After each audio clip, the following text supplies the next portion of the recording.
कर्मचारी को पक्का करो, कर्मचारी को पक्का करो, भाईचारा जिंदाबाद, कर्मचारी जिंदाबाद, रोजगार मुर्दाबाद, हमारी मांगे पूरी करो, हमारी मांगे पूरी करो। अपनी मांगों को लेकर लगातार एनएचएम कर्मचारी पूरे हरियाणा में विरोध प्रदर्शन कर रहे हैं और हरियाणा के फतेहाबाद जिले में भी लगातार धरना प्रदर्शन जारी है। पिछले 4 दिनों से एनएचएम कर्मचारी यहां पर जुट रहे हैं। फतेहाबाद के एनएचएम कर्मचारी धरना प्रदर्शन से सीएमओ ऑफिस पहुंचे और वहां पर ज्ञापन सौंपा। अब अगले 4 दिनों तक और धरना प्रदर्शन लगातार जारी रहेगा। हरियाणा के फतेहाबाद जिले में सिविल हॉस्पिटल के सामने धरना प्रदर्शन जारी है फतेहाबाद के कर्मचारियों का। आइए जानते क्या कहते हैं फतेहाबाद के एनएचएम कर्मचारी। सर, आज से 4 दिन पहले एनएचएम कर्मचारियों ने साझा मोर्चा के तहत एक आंदोलन शुरू किया था सरकार के खिलाफ, प्रशासन के खिलाफ और अपनी मांगों को लेकर, क्योंकि काफ़ी पिछले 27 सालों से हमारी एएनएम बहनें हैं, स्टाफ नर्स है, अलग अलग प्रोग्रामों में काम किया एनएचएम के तहत।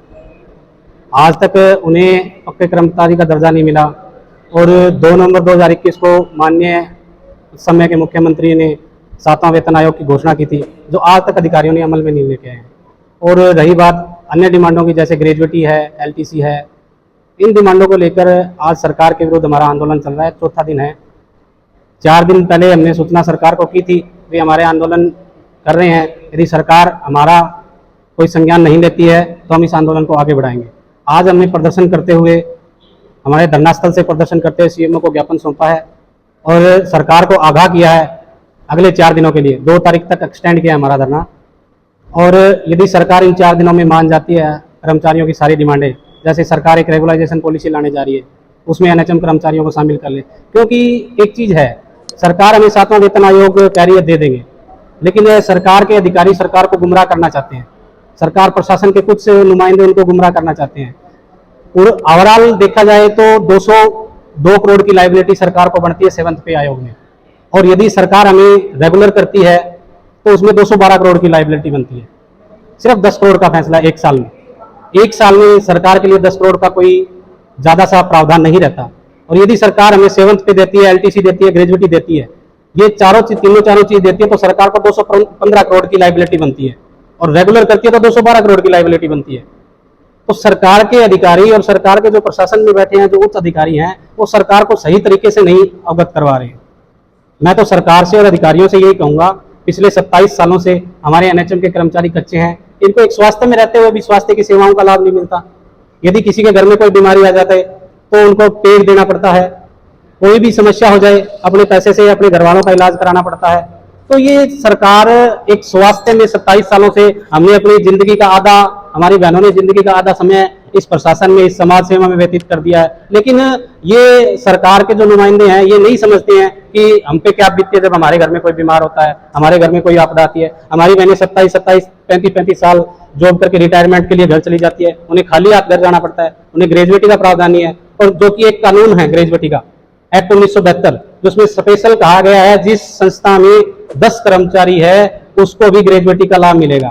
उसकी जिसकी लास्ट तनख्वाह जिस कर्मचारी की जितनी होती है उसका एक फार्मूला है, लगभग उसकी लास्ट महीने की 20 तनख्वाह मिलती है। तो सरकार के अधिकारी अब सरकार के खिलाफ हजारों केस अटके पड़े हैं ग्रेजुएटी के, हमारे एनएचएम कर्मचारियों की अटके पड़ी है। आज सरकार उनको यदि हाईकोर्ट में अपील करती है तो उसको ग्रेजुएटी का पहले पेमेंट जमा करानी पड़ेगी। लेकिन सरकार के अधिकारी ये सरकार को पेशी करना नहीं चाहते, और सरकार को 10 वर्ष हो गए हैं, सरकार अपने अधिकारियों पे नकेल नहीं कस रही है। अगर मांगे नहीं मानी गई तो आगे की क्या रूप? यदि सरकार हमारी मांगे नहीं मानती है तो हम आंदोलन को उग्र करेंगे। हम ऐसा नहीं भी एक धरना स्थल पर बैठे रहेंगे, आगे हम पंचायतों में भी जाने का काम करेंगे, घर घर जाने का काम करेंगे। हमारे जो धरना स्थल पे जैसे फतेहाबाद में 600 कर्मचारी, 500 कर्मचारी बैठे हैं, वो हर पंचायत में जाएंगे, हर सरपंच के लेटर पैड पे लिखवाएंगे, सरकार को भिजवाएंगे। जो आने वाले विधानसभा में सरकार को एक नुकसान का सामना करना पड़ेगा। सरकार खुद समझ ले, या तो एनएचएम कर्मचारियों की डिमांड पूरी कर दे, नहीं आने वाले विधानसभा इलेक्शन में सरकार को एक बहुत बड़ी चुनौती का सामना करना पड़ेगा। क्या अब तक आपकी सरकार से बात नहीं हुई? अभी तक सरकार से कोई बातचीत नहीं हुई। हमने ज्ञापन के माध्यम से सरकार को दिया है। सरकार ने ये भी कल माननीय स्वास्थ्य मंत्री का एक बयान आया था छोटा सा, देखो हमने तो अखबारों के माध्यम से या कोई सोशल मीडिया के माध्यम से सुना है भी हमने कर्मचारियों की मांगे जायज है, हम इस पे अमल करेंगे। जब तक हमने आश्वासन बहुत सह लिए, क्योंकि पिछले कई सालों से हम जब भी हड़ताल आंदोलन करते हैं, सरकार के द्वारा, अधिकारियों के द्वारा आश्वासन ही दिए जाते हैं, तो उनकी कार्रवाई अमल में नहीं लाई जा सकती। अब आर पार की, अब हमारे एक ऐसी लड़ाई बन गई है, जब तक हमें लिखित में कोई हमारे डिमांड पत्र नहीं मिलेगा, लिखित में हमारी ये डिमांड पूरी नहीं करी जाएगी सरकार के द्वारा, लिखित में कोई आश्वासन नहीं मिलेगा, जब तक हम धरना समाप्त करने वाले नहीं है, चाहे हमें कितने भी दिन लग जाए।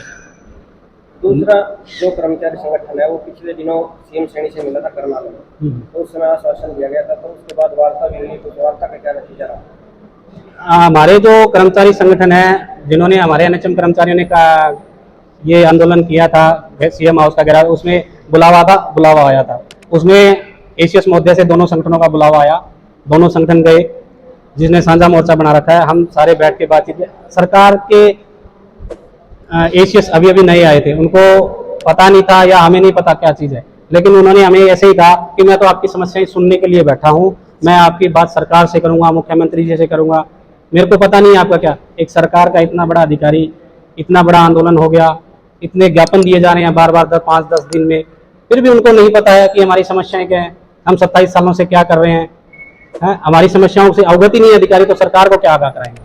मैं तो यही कहूँगा, आने वाले समय में सरकार समय रहते हमारी डिमांड को पूरा कर दे, सरकार के लिए और प्रशासन के लिए बहुत अच्छा हो।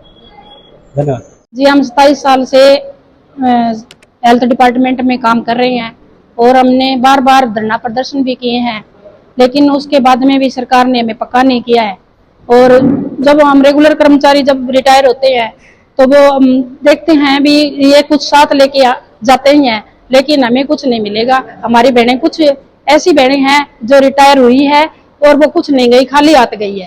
तो समाज के अंदर हमारी भी कुछ इमेज है, होनी चाहिए, इज्जत होनी चाहिए, जो सरकार नहीं कर रही है। क्योंकि जो रेगुलर एम्प्लॉइज है वो घर जाता है तो कुछ लेके जाता है, लेकिन हम क्या लेके जाएंगे? सिर्फ एक सेवा 27 साल तक हमने सेवा की है, तो वो सेवा ही बस की है। और बाकी जो हमारे बच्चे पूछेंगे कि मम्मी आप क्या लेके आए हो, तो हम क्या बताएंगे उनको? कुछ नहीं। तो वो बोलेंगे आप इतने साल सेवा करते रहे हो और हमें आपको कुछ नहीं मिला। तो हम सारा काम कर रहे हैं सरकार द्वारा। आज हमारे पर बहुत प्रेशर है। हमारी जो एनएम बहन जी है जो फील्ड में बैठी है, वो एनसीडी, जेएसवाई, टीकाकरण, एएनसी, ये टंकी वगैरह चेक करना, इसी में हमारी ड्यूटी लगा देते हैं। फील्ड में भी जाते हैं हम, और बहुत ज्यादा काम है, मलेरिया है, डेंगू है, सारा हम काम कर रहे हैं। और इसके बावजूद जो हमारी बहनजियां 50+ हो चुकी है, उनके लिए एक गवर्नमेंट अनमोल जो ऐप है, वो अनमोल ऐप दे रखी है, 20 पे आप काम करो, एनसीडी का काम करो। ये अधिकारियों का हमारे पर दबाव बहुत ज्यादा आता है कि एनसीडी के बहनजी आपने कितने किए। पहले हम फील्ड में जाते हैं, आंगनबाड़ियों में कैंप लगाते हैं, हम बाहर जैसे हनुमान मंदिर है, वहाँ हरिजन चौपाल है, वहाँ कैंप लगाते हैं, एनसीडी का लगाते हैं, अनीमिया मुक्त भारत का लगाते हैं। और वो हम आके और पोर्टल पर करते हैं। शाम को अधिकारी पूछते हैं, बहन जी आपने कितने तो चेक किए, कितना तो आपने ऑफलाइन काम किया और कितना आपने ऑनलाइन काम किया। सरकार से हमारी यही मांग है कि हमें नियमित करे, तो ताकि हम एक इज्जत के साथ हम घर जाएं। और हमें जैसे आंगनबाड़ी को रिटायरमेंट पे 2 लाख रुपए हैं और हेल्पर को 1 लाख रुपए हैं, आशा वर्कर को 2 लाख रुपए हैं, तो उसी तरह हमने सेवा की है तो हमें भी कुछ ग्रेजुएटी मिलनी चाहिए।